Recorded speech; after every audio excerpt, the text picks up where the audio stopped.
নমস্কাৰ এই মুহূৰ্তত আহি পৰিছে ৰাতিপুৱাৰ কেইবাটাও গুৰুত্বপূৰ্ণ খবৰ। আজি হৈছে 6 ছেপ্টেম্বৰ। অসমৰ লগতে ভাৰতৰ বিভিন্ন প্ৰান্তৰ পৰা ৰাতিপুৱাৰ কেইবাটাও খবৰ যুগুতোৱা হৈছে আৰু এনে ধৰণৰ খবৰসমূহ নিতৌ চাবৰ কাৰণে চেনেলটো সাবস্ক্ৰাইব কৰি ভিডিঅ'টোত এটা লাইক কৰি দিব। এই মুহূৰ্তত জনাই আছো এটা অতি ভয়ংকৰ খবৰ। ভাত ৰান্ধি নিদিয়াৰ বাবে স্বামীয়ে গুৰিয়াই হত্যা কৰিলে পত্নীক। মানৱৰূপী দানৱৰ বৰ্বৰতাই লৈছে চৰম ৰূপ। কোকৰাঝাৰত এক লোমহৰ্ষক হত্যাকাণ্ডৰ ঘটনা সংঘটিত হোৱাৰ খবৰ পোহৰলৈ আহিছে। ভাত ৰান্ধি নিদিয়াৰ বাবে স্বামীয়ে গুৰিয়াই হত্যা কৰিলে নিজ পত্নীক। পৰৱৰ্তী খবৰটো হৈছে মাদ্ৰাছা উচ্ছেদ প্ৰসংগলৈ প্ৰয়োজনত উচ্চতম ন্যায়ালয়লৈ যাম। এই মন্তব্য বদৰুদ্দিন আজমলৰ। যদি কোনো মাদ্ৰাছাত জেহাদী এজন বা দুজন পাইছে ধৰক, গুলি মাৰি দিয়ক, সকলোকে গুলিয়াই শেষ কৰি দিয়ক, আমাৰ কোনো আপত্তি নাই। চৰকাৰে ধৰক, আমি সহায় সহযোগ কৰিম, কিন্তু জেহাদী ধৰাৰ নামত অন্যায়ভাৱে ইছলামিক মাদ্ৰাছা ভঙা বা উচ্ছেদ কৰা আমি কেতিয়াও মানি ল'ব নোৱাৰো। এই মন্তব্য ইউডিএফ প্ৰধান বদৰুদ্দিন আজমলৰ। লগতে সাংসদ বদৰুদ্দিন আজমলে মাদ্ৰাছা ভঙা বা উচ্ছেদ প্ৰসংগলৈ আইনৰ আশ্ৰয় লোৱাৰ কথাও সদৰি কৰে। লগতে প্ৰয়োজনত উচ্চতম ন্যায়ালয়ৰ দ্বাৰস্থ হোৱাৰ কথাও উল্লেখ কৰে সাংসদগৰাকীয়ে। উল্লেখ্য যে ৰাজ্যৰ বিভিন্ন স্থানত জেহাদীৰ বিৰুদ্ধে অভিযান চলাই কেইবাজনো লোকক জেহাদীৰ জড়িত থকাৰ অভিযোগত গ্ৰেপ্তাৰ কৰিছে আৰক্ষীয়ে। ইয়াৰে সমান্তৰালকৈ জেহাদীয়ে আশ্ৰয় লোৱা কেইবাখনো মাদ্ৰাছাত উচ্ছেদ চলাইছে অসম চৰকাৰে। জেহাদীৰ নামত মাদ্ৰাছা ভঙা বা উচ্ছেদ চলোৱা কেন্দ্ৰ কৰি ৰাজ্যৰ শাসক বিৰোধী ৰাজনৈতিক যুদ্ধ অব্যাহত আছে। পৰৱৰ্তী খবৰটো হৈছে 5 ছেপ্টেম্বৰত 4দিনীয়া ভ্ৰমণসূচীলৈ ভাৰতলৈ আহিব বাংলাদেশৰ প্ৰধানমন্ত্ৰী শ্বেখ হাছিনা। 4দিনীয়া ভাৰত ভ্ৰমণসূচীলৈ ভাৰতলৈ আহিব বাংলাদেশৰ প্ৰধানমন্ত্ৰী শ্বেখ হাছিনা। ভাৰতলৈ অহাৰ পূৰ্বে তেওঁ এটা সংবাদ প্ৰতিষ্ঠানক এক বিশেষ সাক্ষাৎকাৰ দিছে। সাক্ষাৎকাৰটোত হাছিনাই ভাৰতক বিভিন্ন বিষয়ক লৈ প্ৰশংসা কৰিছে। উল্লেখ্য যে হাছিনাই 4দিনীয়া ভাৰত ভ্ৰমণসূচীৰে 5 ছেপ্টেম্বৰত নতুন দিল্লীত উপস্থিত হ'ব। তেওঁ কেইবাটাও গুৰুত্বপূৰ্ণ বিষয়ত প্ৰধানমন্ত্ৰী নৰেন্দ্ৰ মোদীৰ সৈতে দ্বিপাক্ষিক বৈঠক অনুষ্ঠিত কৰাৰ কথা ঘোষণা কৰে। শ্বেখ হাছিনাৰ ভাৰত ভ্ৰমণৰ আগতে ধৰ্ম নিৰপেক্ষতা সন্দৰ্ভত দিয়া মন্তব্যক গুৰুত্বপূৰ্ণ বুলি বিবেচনা কৰিছে। হাছিনাই কয়, বাংলাদেশ এখন ধৰ্ম নিৰপেক্ষ দেশ। বহুতো ধৰ্মৰ লোকে এই দেশত বাস কৰে। যদিও দেশত সাম্প্ৰদায়িক সম্প্ৰীতি আছে, এটা বা দুটা অপ্ৰত্যাশিত ঘটনা সংঘটিত হোৱাটো মিছা নহয়।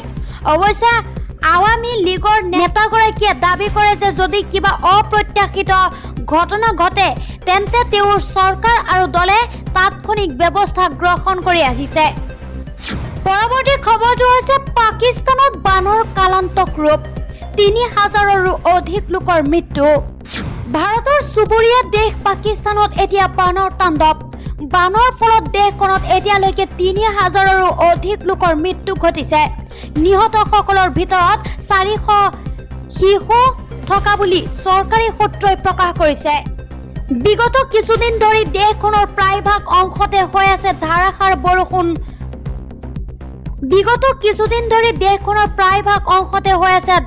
বৰষুণ। বৰষুণৰ ফলত দেশৰ প্ৰধান নৈ উপনৈসমূহ পানীৰে উপচি পৰি বানৰ সৃষ্টি কৰিছে। দেশখনৰ মাজৰে বৈ যোৱা সাত আৰু সিন্ধু নদীৰ পানীয়ে প্লাবিত কৰিছে। জানিব পৰা মতে বানত দেশখনৰ 3 কোটিৰো অধিক লোক ক্ষতিগ্ৰস্ত হৈছে। ভয়াৱহ বান পৰিস্থিতিৰ বাবে পাকিস্তানৰ চৰকাৰে দেশখনত ৰাষ্ট্ৰীয় জৰুৰীকালীন অৱস্থা ঘোষণা কৰিছে। পৰৱৰ্তী খবৰটো হৈছে ঘূৰি আহিবনে অসমৰ জয়মালা? প্ৰথম পৰ্যায়তে মুখ থেকেচা। অসম ভৱনত বাহৰ পাতি অপেক্ষা বিশেষ কমিটিখনৰ। সুস্থ আৰু সুন্দৰভাৱে আছে জয়মালা।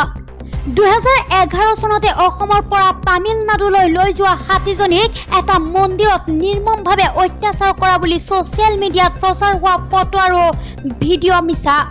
হয়, বিগত কিছুদিনে অসমৰ সংবাদ মাধ্যমৰ লগতে ছ'চিয়েল মিডিয়াত চৰ্চা হৈ থকা জয়মালাৰ ফটো আৰু ভিডিঅ'বোৰ সম্পূৰ্ণৰূপে মিছা বুলি জানিবলৈ দিছে অসম কৃষি বিশ্ববিদ্যালয়ৰ অধীনৰ পশু চিকিৎসা বিজ্ঞান মহাবিদ্যালয়ৰ অধ্যাপক ডক্টৰ কুশল কোঁৱৰ শৰ্মাই।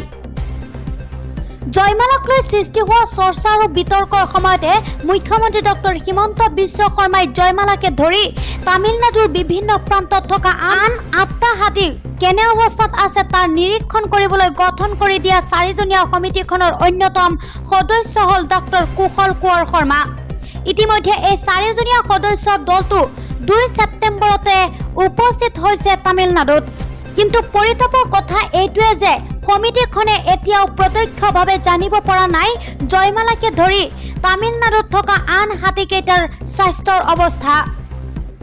ইফালে জয়মালাক অসমলৈ ঘূৰাই অনা হ'ব বুলি চলি থকা চৰ্চা সন্দৰ্ভত সোধা প্ৰশ্নৰ উত্তৰত কুশল কোঁৱৰ শৰ্মাই কয়, এতিয়ালৈকে সেই পৰ্যায় পোৱাই নাই।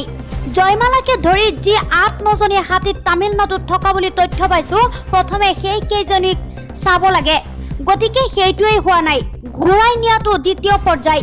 শৰ্মাই লগতে কয়, যদি হাতীক সঁচাই ঘূৰাই লাগে তেতিয়াই এই ধৰণৰ কাম হ'ব দিবই নালাগিছিল বা অসমৰ পৰা হাতী বাহিৰলৈ আহিবলৈ আপত্তি নথকাৰ প্ৰমাণপত্ৰ দিবই নালাগিছিল। অসমৰ পৰা বাহিৰলৈ অহাৰ পিছত পুনৰ হাতী ঘূৰাই অনাটো এক প্ৰকাৰ অসম্ভৱ বুলিয়েই মন্তব্য কৰে ডক্টৰ কুশল কোঁৱৰ শৰ্মাই। পৰৱৰ্তী খবৰটো হৈছে 4 মাহ পূৰ্বে বিয়া হোৱা মহিলাৰ চিপ লৈ আত্মহত্যা, স্বামীক আটক গৰৈমাৰী আৰক্ষীৰ। দক্ষিণ কামৰূপৰ গৰৈমাৰীত শনিবাৰে নিশা এগৰাকী বোৱাৰীয়ে আত্মহত্যা কৰা ঘটনাই চাঞ্চল্যৰ সৃষ্টি কৰিছে। মহিলাগৰাকীয়ে স্বামীৰ ঘৰত চিপ লৈ আত্মহত্যা কৰে। আত্মহত্যা কৰা মহিলাগৰাকীয়ে মইনাল হকৰ দ্বিতীয় পত্নী ফৰিদা খাতুন বুলি জানিব পৰা গৈছে। মহিলাগৰাকীৰ পৰিয়ালে অভিযোগ কৰা মতে মাত্ৰ 4 মাহ পূৰ্বে বিবাহপাশত আবদ্ধ হোৱা ফৰিদা খাতুনে স্বামী গৃহৰ পৰা যথেষ্ট শাৰীৰিক আৰু মানসিক কষ্ট পাইছিল। স্বামী মইনাল হকে প্ৰায়ে পত্নী ফৰিদাৰ লগত কাজিয়াত লিপ্ত হৈছিল। কাজিয়াৰ বাবেই চৰম সিদ্ধান্ত বাছি লোৱাৰ সন্দেহ প্ৰকাশ কৰিছে আত্মীয়ই। পৰৱৰ্তী খবৰটো হৈছে বাংলাদেশৰ ওপৰত 1 নিযুতৰো অধিক ৰোহিংগীয়া শৰণাৰ্থীৰ বোজা, শ্বেখ হাছিনাৰ বিশেষ মন্তব্য। বাংলাদেশত 1 নিযুতৰো অধিক ৰোহিংগীয়া শৰণাৰ্থী আছে, যি এতিয়া বাংলাদেশৰ বাবে এক ডাঙৰ বোজা। ৰোহিংগীয়াৰ উপস্থিতিয়ে দেশখনৰ বাবে প্ৰত্যাহ্বানৰ সৃষ্টি কৰিছে। দেশখনৰ আভ্যন্তৰীণ সুৰক্ষাৰ বাবে ই বিপদজনক। সাংবাদিকৰ সন্মুখত গুৰুত্বপূৰ্ণ মন্তব্য দেশখনৰ প্ৰধানমন্ত্ৰী শ্বেখ হাছিনাৰ। ৰোহিংগীয়াৰ শৰণাৰ্থীসকলক নিজৰ মাতৃভূমিলৈ উভতাই পঠিয়াবলৈ দেশখনে বিভিন্ন আন্তৰ্জাতিক স্তৰৰ সহায় বিচাৰিছে। এই সন্দৰ্ভত প্ৰধানমন্ত্ৰী শ্বেখ হাছিনাই কয় যে তেওঁ আশাবাদী দেশখনৰ এই সমস্যা সমাধানৰ ক্ষেত্ৰত ভাৰতে এক গুৰুত্বপূৰ্ণ ভূমিকা পালন কৰিব।